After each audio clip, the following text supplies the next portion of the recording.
अध्याय 3 देख रहे हैं, ruling the country side, chapter 3, ग्रामीण क्षेत्र पर शासन। इंडिगो इंडिगो यानी कि नील, इसकी खेती कैसे होती थी, इसकी पैदावार कैसे होती थी? क्योंकि इंडिगो बहुत इंपॉर्टेंट हो गया था, यूरोप में इसकी बहुत मांग थी, तो अंग्रेज पूरे हिंदुस्तान में जहां जहां पॉसिबल है वहां इसको उगाना चाह रहे थे, उगाने के लिए प्रोत्साहित उत्साहित कर रहे थे या फिर मजबूर कर रहे थे लोगों को। तो दो तरीके से इंडिगो की खेती होती है। एक होती है निज, इस नाम को ध्यान दीजिएगा, इस नाम में ही इसका अर्थ छुपा हुआ है। और दूसरा है रैयती, रॉयती कहते हैं, रैयती कहते हैं इसको। तो ये जो निज कल्टीवेशन है, निज खेती है, इसमें जो प्लांटर है यानी जो साहब का बागान है, वो अपने ही जमीन में जिसको वो डायरेक्टली कंट्रोल करता है, यानी कि इसके खुद के नियंत्रण में है, या तो ये लैंड उसने कहीं से रेंट पे लिया हो या खरीदा हो, या तो खरीद लिया हो, यानी कि बॉट कह सकते हैं इसको, ये जमीन खरीदी हो या किसी से भाड़े पे ली हो, रेंट पे लिया हो, और यहां पर वो या तो खुद खेती कर रहा है या फिर किसी ऐसे लेबर को उसने हायर कर रखा है या मजदूर को लगा रखा है। तो निज मतलब ये होता है, निजी कह सकते हैं आप इसको, निजी, खुद की खेती। इस तरीके की एक खेती होती थी, राइट। इंडिगो कल्टीवेशन का एक तरीका ये है। अब हमें हमेशा देखते हैं कि कहीं ना कोई समस्या इसमें होती है, तो हम देखेंगे निज खेती के बाद जो रैयती आई उसका क्या मतलब था। तो निज खेती में कुछ दिक्कतें हुई होंगी, राइट। पहली चीज, सबसे इंपॉर्टेंट बात है कि इंडिगो की खेती वहीं हो सकती है जहां पर जमीन उपजाऊ है, यानी लैंड जो है वो फर्टाइल है। अगर फर्टाइल लैंड नहीं है तो काम नहीं चलेगा। अब दिक्कत की बात ये थी कि जो जमीन अवेलेबल थी, जहां भी जमीन अवेलेबल थी, उसमें एक तो फर्टाइल जमीन चाहिए, और दूसरी जो फर्टाइल जमीन है वहां पर ऑलरेडी लोग रह रहे थे, यानी घनी आबादी थी, बहुत सारे लोग रह रहे थे। और अगर जमीन मिल भी जाती थी तो थोड़ी यहां पर, थोड़ी यहां पर, थोड़ी यहां पर, ऐसे मिलती थी, राइट। मतलब छोटी छोटी लैंड चाहिए थी। और क्योंकि हम बात कर रहे हैं प्लांटेशन, क्योंकि हम इंडिगो प्लांटेशन की बात कर रहे हैं, जब हम इंडिगो या किसी भी प्लांटेशन की बात करते हैं तो हम कहते हैं बिग, बड़े बड़े खेत, यानी बिग लैंड, बड़ी बड़ी जमीन की जरूरत होती है। और दिक्कत ये थी कि यहाँ छोटे छोटे लैंड मिल पा रहे थे, राइट। एक और चीज, जैसे ये फैक्ट्री है, ये फैक्ट्री है आपकी, किसकी? इंडिगो बनाने की। तो कोशिश ये रहती थी कि भाई जो जमीन है वो इसके आसपास ही हो, जहां पर खेती हो रही है वो जमीन इसके आसपास ही हो। अब इसमें क्या हुआ कि ये जो लोग हैं या इंडिगो प्लांटर जो है, बागान जिनके थे, नील के बागान जिनके थे, उन्होंने कोशिश की कि हम ये जमीन हथियाएं या फिर ये जमीन को कब्जा करें या फिर ये जमीन पे को खरीदें। इससे क्या हुआ कि जो यहाँ पर लोग रहते थे, पीजेंट रहते थे, फार्मर रहते थे, इनको उन्होंने मजबूरन भगाया या इविक्ट किया। यहां पर दिया है इविक्शन, इसका मतलब खाली करवाया, राइट। अब अगर आप किसी की जमीन को जो उनके दायरे में है, उनके पास है, उसको आप खाली करवाओगे तो इनके साथ तो लड़ाई होना लाजमी है, होगी ही होगी। ये एक चीज है। दूसरा ये है कि अगर मैं बार बार जब कहता हूं बिग लैंड, इसका मतलब मैं बड़े इलाके की बात करता हूं, तो बड़े इलाके में ज्यादा लोग भी तो चाहिए, मजदूर भी तो चाहिए। और ये जो मजदूर चाहिए थे निज खेती के लिए या फिर कहें कि इंडिगो प्लांटेशन के लिए, उसी समय में ये जो मजदूर आपको चाहिए, वो मजदूर जो है वो अपनी खेती कर रहे होते थे, किसके लिए? राइस कल्टीवेशन सेम समय होता है, मतलब वो चावल उगा रहे होते थे। और चावल का समय बिल्कुल वही टाइम है जब ये इंडिगो प्लांटेशन हो रहा होता है। तो ये एक और समस्या है। इसके अलावा एक और चीज, जो निज में अब बड़ा लैंड है, तो उस जमाने में कोई ट्रैक्टर वगैरह तो या फिर कोई बड़ी मशीनें तो हुआ नहीं करती थी, केवल प्लो, PLOUGH, प्लो, या फिर बुलक्स। बताता हूं ये क्या है। ये है आपका हल और ये है आपका बैल। बैल को जोत के इस तरीके से, यहां ये, तो ये हल हो गया और ये आपका बैल हो गया। तो हल और बैलों की जरूरत पड़ती थी। अगर मैं एक एग्जांपल दूं तो 1 बीघा, उस जमाने में जो लैंड का मापने का तरीका था 1 बीघा, जो कि 1/3 हेक्टेयर के होता है। तो 1/3 हेक्टेयर का जो 1 बीघा होता है, उसमें 1 बीघा में 2 प्लॉ चाहिए होते थे। इसका मतलब ये समझ लीजिए कि अगर बड़ा लैंड हो गया, यानी किसी के पास 1000 बीघा है, तो उसको कितने प्लॉ चाहिए, कितने प्लॉ चाहिए? 2000। इतने सारे प्लॉ चाहिए थे। अब इतने सारे प्लॉ, इतने सारे बुलक्स, इसमें इन्वेस्टमेंट करना मतलब पहले आप इसको खरीदे और इसको खरीद के फिर इनका मेंटेनेंस भी करें, रख रखाव भी करें। ये बहुत बड़ी प्रॉब्लम थी। किनके लिए? जो इंडिगो प्लांटर्स हैं उनके लिए बहुत बड़ा काम था। अच्छा, ये भी हो सकता है कि ये प्लॉ और बुलक्स ये किसानों से ले ले, है ना। लेकिन क्योंकि किसानों के पास तो इतने सारे किसान हैं, इतने तो मिल ही जाएंगे। बस दिक्कत वहीं आ जाती है, मतलब पेच वहीं फंस रहा था कि जिस समय आप किसानों से, पीजेंट से, फार्मर से बैल और हल लेने की बात कर रहे हैं, प्लॉ या बुलक लेने की बात कर रहे हैं, उसी समय ये पैडी कल्टीवेशन कर रहे हैं, उसी समय चावल की खेती हो रही है, राइट। तो कहने का मतलब ये जो निज खेती में जो प्रॉब्लम थी, उस कारण से मात्र जो भी पूरी खेती होती थी 25% निज खेती से होती थी, इंडिगो प्लांटेशन की, और बाकी जो 75% है वो होती थी रैयती सिस्टम से, राइट। तो रैयती सिस्टम से होती थी। इसका मतलब निज खेती में समस्याएं थी, इसीलिए फिर ये रैयती सिस्टम से खेती होने लगी, राइट। अब इसके बारे में अगर मैं आपसे चर्चा करना शुरू करूं कि भैया रैयती क्या है, क्योंकि ये दोनों चीजें आपको पता होनी चाहिए। मैं क्लियर कर देता हूं और मैं अब आपको रैयती सिस्टम बता रहा हूं। देखिए, रैयती सिस्टम में क्या है और रॉयल्टी सिस्टम में क्या है। इसमें क्या होता था कि एक प्लांटर है, ठीक है।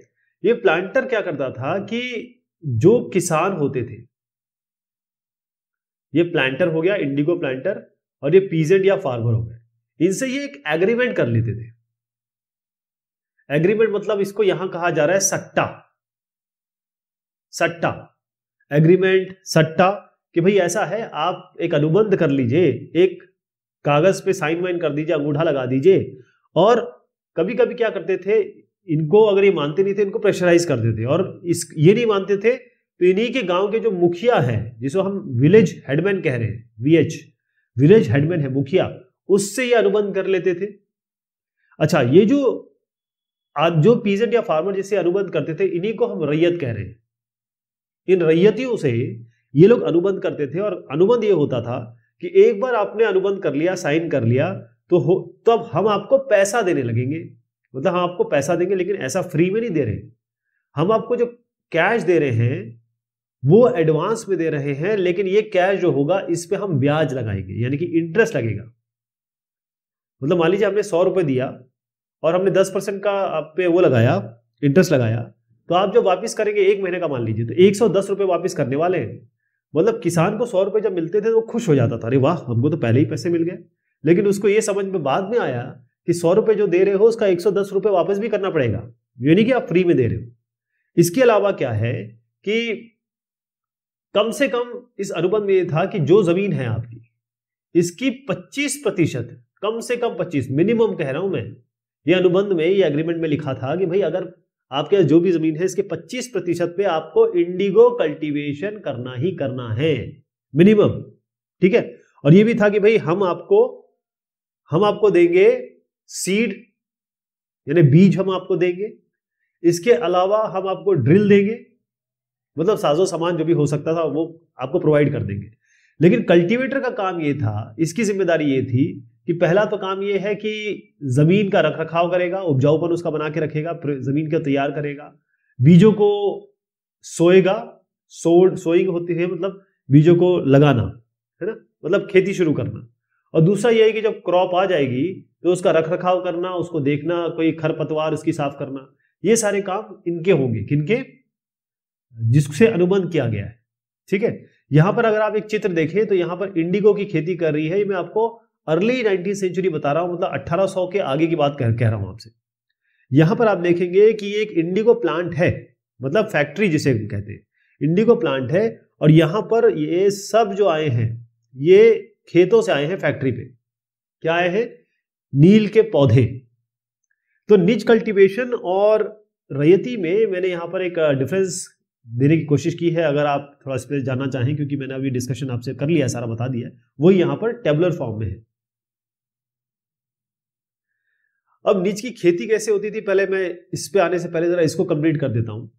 अनुबंध ये था कि अगर अब ये इंडिगो प्लांटर है और ये आपका पीजेंट फार्मर है, जब ये इनको वापस लौटाएंगे, यानी कि जब हार्वेस्टिंग हो जाएगी, मतलब पैदावार हो जाएगी और उसकी कटाई हो जाएगी, तो जब ये वापस करेंगे, मतलब ये जो रैयत है, जब ये वापस करेंगे यानी प्लांट में पहुंचा देंगे जो क्रॉप बनी है, जो पैदावार हुई है, इन्होंने जो इनको पैसा दिया था, अब ये दोबारा पैसा देने के लिए तैयार हो जाएंगे। मतलब अब ये 100 रुपए दोबारा दे देंगे, लेकिन इससे पहले इनको 110 रुपए लौटाना पड़ेगा। ठीक है। अब दिक्कत ये हो गई कि जो ये लौटा रहे हैं, मतलब ये जो इंडिगो इनको दे रहे हैं, उसकी कीमत इनको मात्र 50 रुपए मिल रही है, या 40 रुपए या 30 रुपए मिल रही है, बहुत कम। लौटाना है 110 रुपए, कहां से लौटाएंगे साहब? तो फिर ये दोबारा इस चक्र में फंस जाते हैं, यानी कि इस डेट ट्रैप में ये दोबारा फंस गए। कौन? रैयत। मतलब एक तो इनको पैसा बहुत कम मिल रहा है इंडिगो का, और दूसरा ये इस चक्र में बार बार बार बार फंसते चले जा रहे हैं। ओके। अच्छा, इसमें एक प्रॉब्लम और थी। जो ये इंडिगो प्लांटर्स थे वो इनसे कहते थे कि देखो ऐसा है, आप केवल और केवल इंडिगो की खेती करो, इंडिगो ही उगाओ, यानी कि नील की ही खेती करो। अब इसमें समस्या ये थी कि जो इंडिगो का पौधा होता है, इसकी जड़ें जो होती हैं बहुत लंबी होती हैं, और ये जो जड़ें हैं वो इतनी ज्यादा अंदर जाती हैं कि फाइनली ये इस मिट्टी की फर्टिलिटी, उपजाऊपन को खत्म कर देती है। अगर आपने एक बार इंडिगो उगा दिया तो फिर यहां पर आप कोई खेती नहीं कर सकते। स्पेशली जो राइस की खेती हुआ करती थी, उस खेती के बारे में आप सोच भी नहीं सकते। तो ये सारी समस्याएं थी यहां पर। तो आपने देखा कि निज में क्या समस्याएं थी और फिर आपकी रैयती में क्या सिस्टम में क्या प्रॉब्लम्स थी, लेकिन दोनों तरीके की खेती हुआ करती थी। अब इन समस्याओं से आपको समझ में आता होगा कि कुछ ना कुछ रिवोल्ट जरूर हुआ है, कोई ना कोई विद्रोह जरूर हुआ है। तो इसकी चर्चा हम करते हैं, लेकिन मैं आपको उससे पहले ये बता देता हूं कि इसकी खेती कैसे, ये खेती के बाद इसका उत्पादन कैसे होता था, ये इंपॉर्टेंट है। अब आप देखिए, बहुत ही आसान तरीके से समझिएगा। अगर आप इस फिगर समझ गए तो बहुत अच्छे से समझ जाएंगे। यहां पर आपकी हौद है, टैंक, हौद, टैंक, और इसके जस्ट नीचे एक दूसरी टैंक है। यहां पर देखिए, ये दिख नहीं रही है, लेकिन यहां से सीधी ये गई है, थोड़ा नीचे की तरफ है, जस्ट इसके नीचे ये हौद है, दूसरी हौद। तो यहां पर क्या होता था, अगर मैं आपको समझाने की कोशिश करूं, यहां पर क्या होता था कि सबसे पहले ये लेके आते थे, ये जो वैट्स कहा गया है, ये हौद है बेसिकली, ने फर्मेंटिंग वैट है और ये बीटर वैट है। तो दो तरीके की वैट है, मतलब ये पहला वैट, पहली हौद, यहां पर इंडिगो प्लांट आते थे, उसकी पत्तियां तोड़ी जाती थी और इसमें डाल दी जाती थी, और गर्म पानी होता था यहाँ पे। तो बहुत दिन तक इसको रखा जाता था, तो ये बुलबुले बन के इसमें एक तरीके से सड़ान सी आती थी, सड़ान तो नहीं कहेंगे, फर्मेंटेशन हो जाता था। फर्मेंटेशन, जब बुलबुले निकलने शुरू हो जाते थे, तो अब क्या करते थे कि इसकी पत्तियां अलग करके इसमें ये जो आप देख रहे हैं, जो पानी बचता था या जो भी द्रव्य बचता था, वो अब नीचे की तरफ निकाल देते थे, ये नीचे की तरफ आ जाता था। फिर इसकी बीटिंग होती थी, यानी कि इसको इसलिए बीटर वैट कहा जा रहा है। फर्मेंटिंग वैट यानी कि इसमें बुलबुले उठ रहे हैं, सड़ान हो रही है, और फाइनली पत्ते को हटा दिया गया, जो द्रव्य बचता है उसको यहाँ डाल दिया गया, इसकी बीटिंग हो रही है। आप देखें, डंडा लेके ये बीटिंग कर रहे हैं, इस तरीके से बीटिंग बेचारे 8-8 घंटे तक इसको घुमाते थे, और फाइनली इसमें डालते थे लाइम वाटर। जब ये इसको पैडल से घुमाते थे, तो ये जो यहाँ पानी जो था वो पहले हरा होता था, फिर ब्लू हो जाता था। तो जब ये ब्लू हो जाता था, इसमें डालते थे ये लाइम वाटर, ये चूने का पानी। और जब चूने का पानी डालते ही इसमें नीचे की तरफ पपड़ियां जम जाती थी और ऊपर की तरफ पानी चला आता था। तो नीचे जो पपड़ियां जमती थी, वो जो पपड़ियां हैं वो ही फाइनली निकाल के इसको नील की शक्ल दी जाती थी, इसमें मोहर वगैरह लगाई जाती थी। तो इस तरीके से ये पूरा का पूरा प्रोसेस था इनका नील बनाने का। तो अब एक इसको कहते हैं नील विद्रोह। तो नील विद्रोह किस लिए हुआ, इसके कारण तो आप थोड़ा सा आइडिया आपको लग ही गया होगा। इतनी सारी जो समस्याएं मैंने गिनाई, यही कारण थे। हुआ ये कि इतनी सारी समस्याएं इनको आ गई थी कि भाई तुम यही इंडिगो की खेती करो, और इंडिगो के बाद राइस की खेती नहीं हो सकती, कम दाम मिल रहे हैं। तो मैं मार्च 1859 की आपको बात बता रहा हूं। यहां पर बहुत सारे हजारों की तादाद में जो रैयत है, बेसिकली ये किसान ही हुए, इन्होंने कहा, ये जो खासतौर पे बंगाल के जो थे, इन्होंने कहा हम अब नील की खेती यानी कि इंडिगो कल्टीवेशन नहीं करेंगे, we will not do it, right. जो इनको लगान देना था, जिसे हम रेंट्स कहते हैं, पेमेंट करना था, इन्होंने कहा हम नहीं करेंगे। इन्होंने क्या किया, ये जो फैक्ट्रीज है, मतलब नील की जो फैक्ट्रीज है, इस पे अटैक कर दिया, इंडिगो फैक्ट्री पे अटैक कर दिया, और साथ में बहुत सारी चीजें लेके आए आर्म्ड, मतलब इनके पास स्वॉर्ड्स थी यानी कि तलवारें थी, भाले थी, करछे थे, तीर कमान थी, सब चीजें थी। और महिलाएं भी पीछे नहीं रही, वो घर के बर्तन उठा लाई, वो सारे घर के बर्तन जितने भी होते हैं वो लेके आ गई, राइट। तो बेसिकली अगर कोई आदमी, जैसे मान लीजिए ये आदमी है, ये चोरी छुपे इनके साथ काम करने लगता है या इनसे कोई राब्ता रखता है, कोई लिंक रखता है, तो इस आदमी का पूरा सोशल बायकॉट होने लगा, जिसे हम कहते हैं हुक्का पानी बंद होना, ये हो गया। अब इनके कुछ एजेंट हुआ करते थे जो उगाही करते थे, जाके पैसा वैसा लिया करते थे। तो इनके एजेंट जो है, जिनको हम गुमाश्ता कह रहे हैं, क्या कहते हैं, ये जो गुमाश्ता है, ये जब आते थे इनके पास, तो इन लोगों ने इनको पीटना शुरू कर दिया, गुमाश्ता की पिटाई कर दी। और इसके बाद इनके कुछ, क्योंकि ये तो पावरफुल लोग होते थे, पैसे वाले होते थे, तो इनके कुछ लठियाल होते थे। लठियाल मतलब लठ लेके जो आदमी आते हैं ना, जो पीटने के लिए आते हैं, बेसिकली बाहुबली इसलिए नाम से बनता है कि उसके पास ऐसे लोग होते हैं जो दूसरों को पीटते हैं जाके, अगर कोई वो उनकी बात नहीं मानता है तो। ये जो लठियाल्स है, यहाँ पर क्लियर एक लाइन दी गई है, एक वर्ड दिया गया लठियाल्स। तो ये जो लठियाल है वो भेजते थे भैया, और इन लठियालों की से भी एक तरीके से किसान लोहा लेने लगे, यानी उनसे लड़ाई होने लगी उनकी। तो 1859 की ही बात को आगे बढ़ा रहा हूं। उनको ये समझ में आ गया कि देखो ऐसा है, किसानों को, पीजर्स को, फार्मर को, इनको समझ में आ गया कि भाई ऐसा है कि जो लोकल जमींदार है और जो मुखिया है यानी कि विलेज हेडमैन है, ये इनका सपोर्ट कर रहे हैं, क्योंकि सपोर्ट इनके अपने अपने कारण थे। पहली चीज तो ये था कि जमींदार खुद ही उकसा रहे थे कि भाई ये जो रिबेलियन है, रिवोल्ट है, इसको आगे बढ़ाया जाए।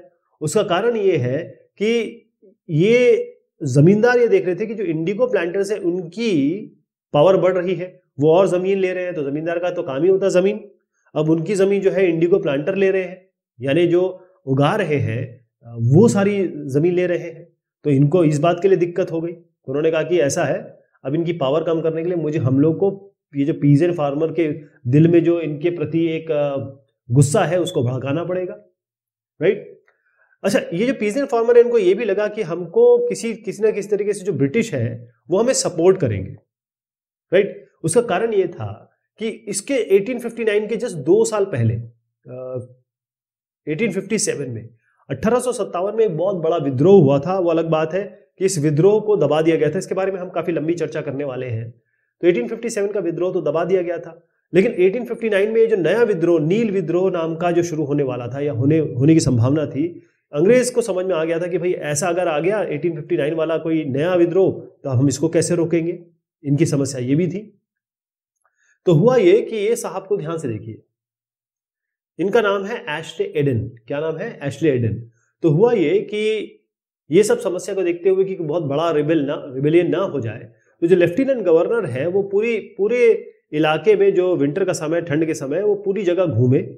उन्होंने देखा कि भाई क्या कहाँ हो रहा है। और जब इन लोगों ने, ये जो साहब, मैंने अपने एशले एडन दिखाया आपको, जब ये सब देखने के बाद एशले एडन साहब ने एक नोटिस निकाला, एक नोटिस जारी कर दिया। और ये नोटिस था कि कोई भी रैयत को फोर्स नहीं कर सकता कि आप कॉन्ट्रैक्ट पे साइन करो। जो पहले जो होता था कि दबा के, डरा के रैयतों से साइन करवा लिया जाता था एग्रीमेंट में, अब ये एशले एडन साहब ने एक नोटिस निकाल दिया कि अब ये नहीं कर सकते। अब ये जैसी बात फैली, किसानों को लगा कि क्वीन विक्टोरिया इनके सपोर्ट में आ गई है और पूरी जो ब्रिटिश सरकार है इनके सपोर्ट में आ गई है। ये बात थोड़ी हद तक ठीक भी समझ सकते हैं। तो फाइनली जो मैंने जैसे बताया कि इस विद्रोह से गवर्नमेंट परेशान तो थी, और क्योंकि ये रैयत जो है इंडिगो प्लांटर्स की पिटाई कर रहे थे, तो इन इंडिगो प्लांटर्स को बचाने के लिए गवर्नमेंट को, ब्रिटिश गवर्नमेंट को, ब्रिटिश रूल वालों को सेना बुलानी पड़ी, बाकायदा, मतलब आर्मी बनानी पड़ी, मिलिट्री बुलानी पड़ी। तो ये सब देखते हुए फिर क्या किया ब्रिटिश गवर्नमेंट ने, सोचा यार अब इसको खत्म करते हैं। इन्होंने क्या किया, एक कमीशन, जिसे हम कहते हैं जांच आयोग, एक जांच आयोग बिठा दिया जिसे हम कमीशन कहते हैं। ठीक है, एक कमीशन बना दिया इन्होंने, और कमीशन ने जब अपनी रिपोर्ट दी तो रिपोर्ट में क्लियर बताया गया कि ये जो इंडिगो प्लांटर्स हैं इनको क्रिटिसाइज किया गया, इनकी बुरी बुरी आलोचना की गई। इन्होंने ये कहा कि जो तरीका अपनाया इन्होंने रैयतों से अपना काम करवाने का, ये बहुत ही गलत था और ये रैयतों के लिए बिल्कुल नॉन प्रॉफिटेबल है। ये काम तो कर रहे हैं लेकिन इनको कुछ पैसा नहीं मिल रहा है, इनकी हालत रैयतों की बद से बदतर होती चली जा रही है। इस कमीशन ने, मैं फिर से लिख देता हूं ताकि आपको पता चले कि ये कमीशन ने ये फैसला लिया था। ठीक, अब कमीशन ने एक और बात कही, थोड़ी समझदारी की बात कही कि देखो ऐसा है कि आप रैयत हो, आप इस बार का कॉन्ट्रैक्ट पूरा कर लो, मतलब जो अभी आपके साथ अनुबंध है इसको पूरा कर लो, लेकिन आगे आप बिल्कुल फ्री हो कि आप करना चाहो नील की खेती या नहीं करना चाहो, ये आपके ऊपर है। ओके, अब हुआ ये कि जब बंगाल में इतना बड़ा ब्लू रिबेलियन हुआ, नील विद्रोह हुआ, तब बंगाल की सारी जो नील की खेती है, नील कल्टीवेशन, वो तो खत्म हो गया, इंडिगो कल्टीवेशन कह सकते हैं इसको, ये खत्म हो गया। तो प्लांटर्स, क्योंकि अभी यूरोप में तो कमी नहीं हुई ना, यूरोप में तो आपका मांग थी कि भाई हमें तो नील चाहिए, इंडिगो हमको चाहिए। तो फिर ये लोग कहाँ गए, बंगाल से निकल के गए बिहार, उतना ज्यादा लेवल पे नहीं कर पाए। और दूसरी एक और चीज हो गई थी कि यूरोप में उस जमाने में, उस समय तक सिंथेटिक डाई यानी जिसे कहते हैं कृत्रिम रंग, ये आ गया था लेट 19वीं सेंचुरी में। तो ये बिजनेस वैसे भी थोड़ा सा इफेक्ट हो रहा था इंडिगो वाला, लेकिन फिर भी ये बिहार गए और बिहार में इन्होंने शुरुआत की नील खेती की, जहां जहां इनको मौका मिला, और वहां पर भी यही हाल बना उन पीजेंट्स और फार्मर का जो बिहार में ये नील की खेती कर रहे थे। तो फाइनली एक पीजेंट जो है वो गया आपके महात्मा गांधी के पास, क्योंकि महात्मा गांधी अब लौट चुके थे साउथ अफ्रीका से। उन्होंने महात्मा गांधी जी से कहा कि प्लीज बिहार आइए और हमारा हाल देखिए। तो महात्मा गांधी साहब पहुंचे कहां, बिहार, और वहां पर फिर उनकी हाल देख के चंपारण सत्याग्रह की शुरुआत हुई 1917 में। ये सवाल बार बार पूछा जाता है, चंपारण सत्याग्रह की कब शुरुआत हुई? तो 1917 में चंपारण सत्याग्रह की शुरुआत हुई, और ये खास तौर पे इंडिगो प्लांटर्स, या ये कहें कि नील के बागान के जो मालिक थे उनके खिलाफ सत्याग्रह था, जिसमें महात्मा गांधी को सफलता भी मिली। ये पहली सफलता थी उनकी, जिसके बाद आगे और भी सत्याग्रह हुए, फाइनली हमें आजादी मिली। अब मैंने जैसे बताया कि जो खेती हमारे यहां हो रही थी, उसी तरीके से खेती और जगह भी हो रही थी नील की। तो एक साहब है, फ्रेंच मिशनरी है, जिनका नाम है जॉन बैप्टिस्ट लाबार्ट। ये कैरिबियन आइलैंड गए जो आज का वेस्ट इंडीज है, और वहां पर आप देखेंगे अलग अलग लेवल पे चीजें दिखाई गई हैं। यहाँ पर एक साहब खड़े हुए हैं, ये इंडिगो प्लांटर है, सब पे ध्यान दे रहे हैं। यहाँ पर ये इसमें पौधा डाला जा रहा है, इसका फर्मेंटेशन हो रहा है, फिर नीचे जाके इसकी बीटिंग हो रही है, फिर कई लोग यहाँ पर अपना दूसरा काम कर रहे हैं, कई लोग इसको पहुंचा रहे हैं। यानी कि अलग अलग लेवल पे अलग अलग काम हो रहे हैं जो हमारे यहाँ हुआ करते थे। जो वैट मैंने बताया, यानी जो हौद है, टंकी है जिसमें काम होते थे, वो क्लियर यहाँ पर बताया गया है, कहाँ उसको डाला जा रहा है, कहाँ उसको सुखाया जा रहा है, कहाँ इसको बना के आगे बढ़ाया जा रहा है, स्टोर में रखा जा रहा है। और यहाँ पर एक साहब खड़े हुए जो सब पे ध्यान दे रहे हैं कि भैया कुछ गलत तो नहीं हो रहा, कुछ गलत तो नहीं काम कर रहा, कोई आराम से तो नहीं बैठा हुआ है। और ये सारे लोग जो थे वो स्लेव थे, यानी एक तरीके से गुलाम थे। चलिए साहब, ये बात हुई इस चैप्टर की। बहुत शुक्रिया, बहुत मेहरबानी आप सभी की।